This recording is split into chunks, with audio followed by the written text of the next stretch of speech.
सूत्र है, वज्रादपि कठोराणी मृदुलानि कुसुमाकरा। वज्र से भी कठोर है और कोमल पत्तियों से भी कोमल है।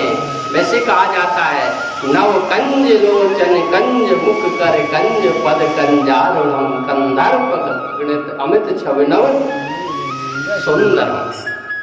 ये भगवान की। अब एक बार क्या हुआ कि महारानी लक्ष्मी जी क्षीर सागर में भगवान की सेवा कर रही थी, तो उनके मन में जिज्ञासा हुई। क्या जिज्ञासा हुई कि स्वामी, हमने आपका कोमल स्वभाव तो कोमल अंग तो देखा है, लेकिन आपका कठोर, आप कहते हैं वज्र से भी कठोर है, तो हमने कठोर पर नहीं देखा आपका, तो देखना है देवी। बोले हाँ चलो। भगवान ने आदेश किया, जय विजय कराओ। उनके द्वारपाल है, जय विजय, जय और विजय जान सब कोई, द्वारपाल हरि के प्रिय कोई। तो जो है जय और विजय वहां से आए। महाराज हाथ जोड़ करके प्रार्थना करने लगे, कहिए क्या आदेश है। भगवान ने पहले सावधान किया, आज्ञा का पालन करोगे। बोले स्वामी, आज तक कौन सी आज्ञा का, कोई आज्ञा ऐसी नहीं हुई कि जिसका पालन नहीं किया हो। आज ऐसी कौन सी कठोर आज्ञा है। बोले सीधे तो पूछा जा रहा है। हाँ आप आज्ञा कीजिए, मैं करूंगा। करोगे? हाँ करूंगा। करोगे? हाँ करूंगा। बोले आप अपना गदा उठाइए और दोनों गदा उठा करके मेरे शरीर पर प्रहार कीजिए। अब दोनों के शरीर कांपने लगे। अपने स्वामी के ऊपर गदा का प्रहार कैसे करें, डर गए महाराज। गदा नीचे गिर गई, क्या करें। अब तो महाराज तुरंत ही जो है हाथ जोड़ करके और वह हाथ जोड़ करके अपने से आज्ञा का पालन नहीं होगा ऐसा कर करके और वो नीचा मस्तक कर लिए। तो भगवान ने कहा ठीक है जाओ, तुम्हारे बस का नहीं है, जाओ अपना काम करो, अपनी ड्यूटी करो।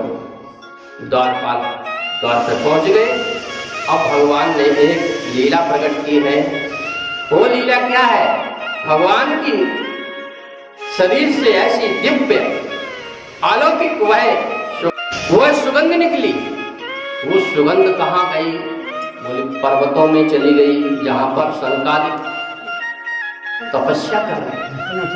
हाँ, सनत सनंदन संत कुमार बहुत तपस्या कर रहे थे। और तपस्या करते करते महाराज उनको वह भगवान के चरणों की सुगंध पहुंची। उन्होंने जान लिया कि भगवान के शरीर से सुगंध आ रही है। आपको लगता है कि भगवान का बुलावा आ गया है, हमको जाना चाहिए। अभी तो तपस्या में बैठ ही रहे थे कि नहीं भगवान का बुलावा आया है, तो तुरंत चल दिया और चलते चलते पहुंच गए महाराज क्षीर सागर। जय और विजय द्वार पर खड़े हुए। वे चारों बटुक रहते थे, छोटे छोटे ब्रह्मचारी अंदर प्रवेश करने लगे। सनकादिक तो द्वारपालों ने उनको रोक दिया और रोक करके कहा, ठहरिए, बिना भगवान की आज्ञा के प्रवेश नहीं कर सकते। सनकादियों को क्रोध आ गया, महाराज वो तो भगवान की लीला होनी थी। उन्होंने श्राप दे दिया कि जाओ तुम 3 जन्म के लिए राक्षस। वही जय और विजय सत्ययुग में हिरण्याक्ष और हिरण्याकश्यप बनकर दिया है। 2 बने। भगवान ने भी 2 शरीर धारण किए। एक तो नरसिंह बराह बन करके प्रकट हुए और दूसरे खम्मा फाड़ करके नरसिंह भगवान के रूप में प्रकट। बोले नरसिंह भगवान की। पर इसके बाद में त्रेता में रावण कुंभकर्ण बन करके आए और कली द्वापर में भी शिशुपाल और दंतवत बन करके आए।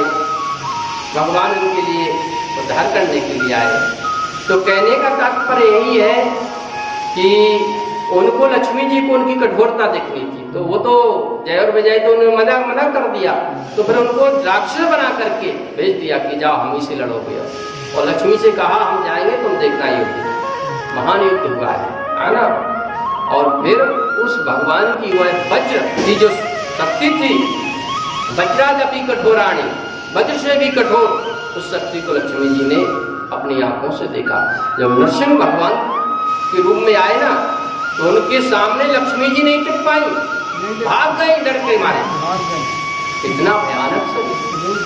हाँ, तो भगवान कुसुम यानी फूल से भी कोमल है और वज्र से भी कठोर है। वज्रादपि कठोराणी मृदुलानी कुसुमाकरा।